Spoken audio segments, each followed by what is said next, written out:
welcome to the deep dive. Ever feel like the world's just spinning a bit too fast? Maybe a little chaotic? Yeah, definitely. You're not alone.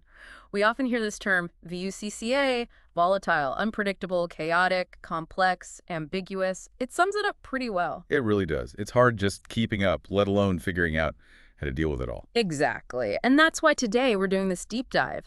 It comes from the Problem-Based Learning Lab, or PBL Lab, that's part of Project Plain Talk. We want to explore how we can actually navigate this stuff. Right. And we're going to zero in on something called wicked problems. Wicked problems. Sounds ominous. Well, they kind of are. They're not your standard problems you can just solve with a formula. Think big societal challenges. No clear definition, no obvious rules, no single right answer. Okay. They often involve totally conflicting values, deep-seated issues. They're less like clock problems, orderly, mechanical. You follow the steps, you get the solution. Right, like fixing an engine. Exactly. They're more like cloud problems. Yeah. Dynamic, always shifting. You can't quite pin them down. So our mission today, really, is to figure out what kind of thinking, what kind of knowledge, both broad and deep, helps us tackle these things. Okay, that makes sense. So to really get a handle on these wicked problems, where should we start? You mentioned Guru Madhavan's book. Yeah, Wicked Problems, How to Engineer a Better World. It's a great starting point. Madhavan really digs into what defines these challenges. So let's unpack that. Yeah. What, according to Madhavan, are these wicked problems fundamentally? Well, he builds on some earlier work by Riddle and Weber back in the 70s. They were the first ones to really point out that some problems just don't behave like normal engineering problems. Okay. Madhavan then sorts them into three types, which is pretty helpful. First, you've got hard problems. Hard problems, like difficult math. Sort of, but more like well-defined engineering challenges. Think optimizing an electric car's battery. Yeah. Clear goal, measurable progress. You know what you're aiming for. Got it. Define boundaries. Exactly. Then there are soft problems. These are much more tangled up with people, social factors, psychology, like managing city traffic. Ah, okay. You can make it better, but you never really solved traffic, right? People keep changing how they drive, where they go. Precisely. You manage it, you mitigate it, but it doesn't have a final solution. And then the third type, the really complex ones, are messy problems. Messy. That Yeah. sounds like most of the big stuff. It often is. Hmm. These happen when hard and soft problems collide. Think climate change. Oh, yeah. Definitely messy. Right. You got the hard science, the engineering solutions for renewables, but then you've got economics, politics, social habits, global inequality, ideological fights. It's all mashed together. Super ambiguous. Tons of conflict. That framework, hard, soft, messy, is actually really useful for thinking about things. And Madhavan doesn't just categorize, right? He talks about systems engineering. Yeah, he dives into 6 key aspects of systems: efficiency, vagueness, vulnerability, safety, maintenance, and resilience. His point is, it's not just about designing something smart initially. It's about how it holds up in the real world. Exactly, how it deals with unexpected stuff. He uses some amazing historical examples like the design of battleships, super efficient killing machines. But that very optimization made them vulnerable in surprising ways. Or the Mount Tambora eruption in 1815. A volcano erupts in Indonesia. And causes chaos worldwide, right? It's The year without a summer. Yeah. It wasn't just a geological event. It was a system shock. It revealed how interconnected and fragile the global economy already was, even then. And then there's the Great Molasses Flood in Boston. Wait, molasses? How flood? Yeah, 1919. A massive tank of molasses burst. Sounds almost comical, but it was devastating. It killed people, destroyed buildings. It exposed huge flaws in engineering standards, safety regulations, urban planning.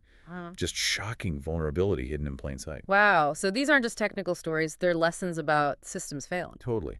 And Madhavan weaves this narrative around Edwin Link, the aviation guy. Ah, the flight simulator pioneer. That's him.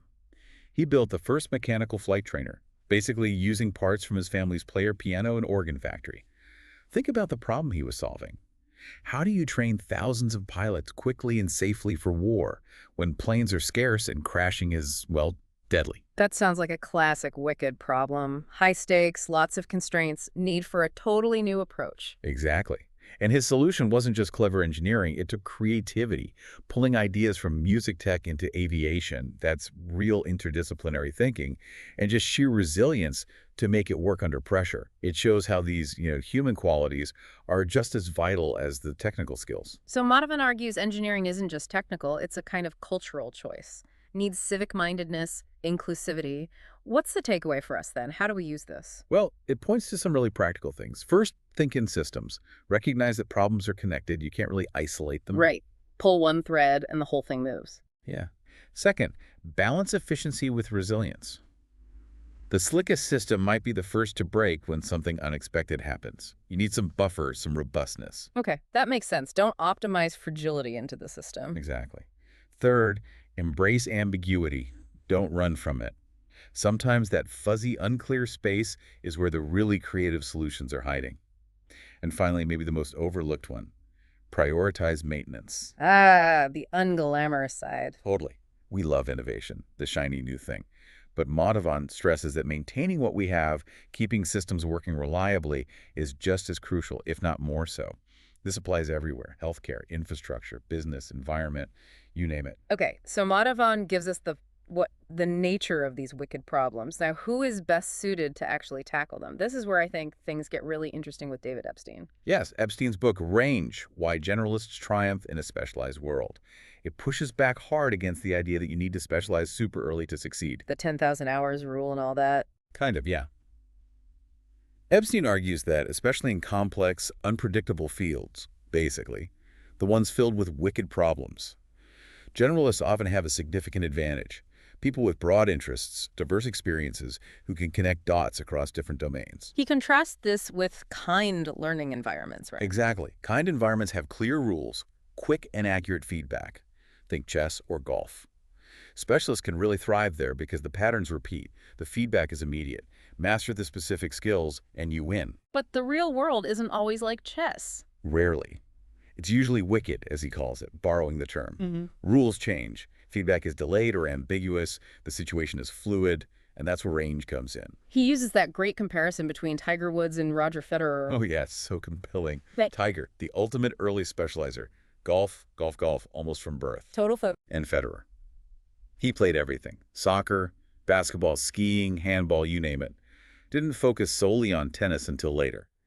Epstein suggests that this early sampling period gave Federer a broader athletic foundation, maybe better adaptability, creativity under pressure, contributing to his incredible career longevity. It really challenges that pressure we see, for kids to pick one thing super early.